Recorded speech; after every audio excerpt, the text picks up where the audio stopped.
The first treatment approach we chose was the side lying position. The side lying position would be a great approach for patients that have dysphagia in order to prevent aspiration after a swallow from the pharyngeal residue by accommodating the residue from the unilateral pharyngeal wall and piriform sinuses until the area is clear, followed by a swallow dry.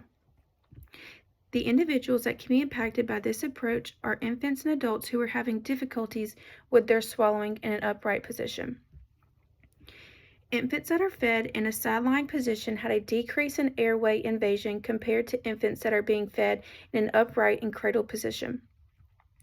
Adults who are impacted by side-lying position approach may have been previously diagnosed with cancer or show swallowing difficulties after consuming specific medications.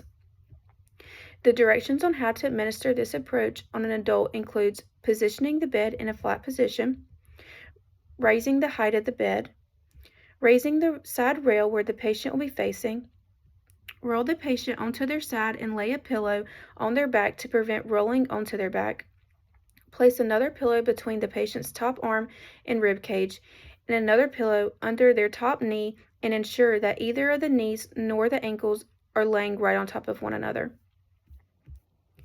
The second approach is the bolus taste modifications.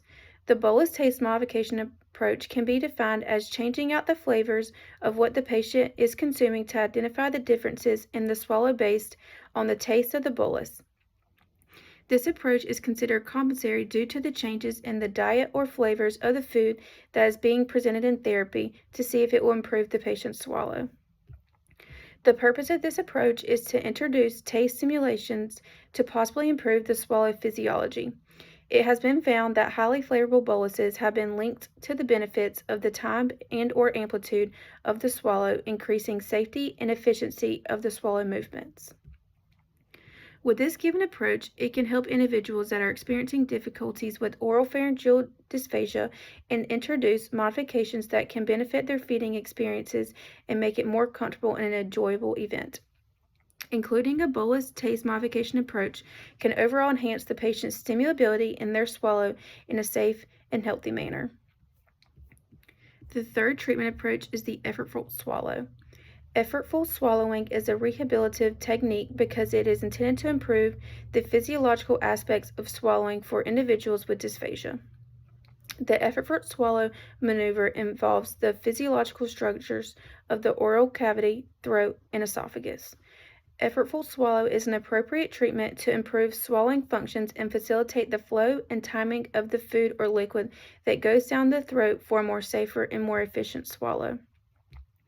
This exercise is practiced to increase the tongue-based retraction and pressure during the swallow stage and to reduce the amount of food residue that gets stuck in the throat when eating a solid food.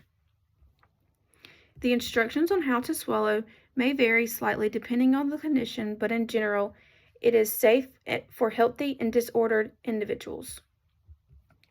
To achieve this exercise safely and efficiently, the individuals will sit or stand comfortably and squeeze their throat muscles as hard as they possibly can and then swallow with increased effort because intensity does matter.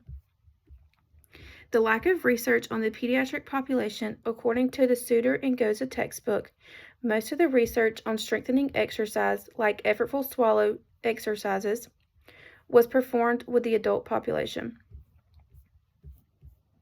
The last treatment approach that we chose was the bolus size modification.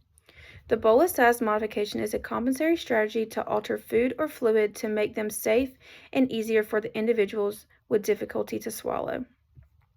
Bolus size modification is commonly recommended strategy for reducing the choking risk of regular foods by reducing the particle size by chopping, cutting, or using specific preparation techniques to create a cohesive size of food, such as the puree of meals. Bolus size modifications range from mild adjustments such as chopping to significant alterations depending on the severity of the swallowing difficulty. There are a few issues regarding modifying the food, even though it is commonly compensatory strategy, such as its effect on the health-related quality of life. Bolus size modifications are also conductive in the pediatric population, such as toddlers and older children who present with swallowing difficulties, which can have a damaging effect on the intake of their nutrition. Bolus size modification was found to be a benefit for adults and children who lack functional chewing or oral processing abilities for a safe and more effective swallow.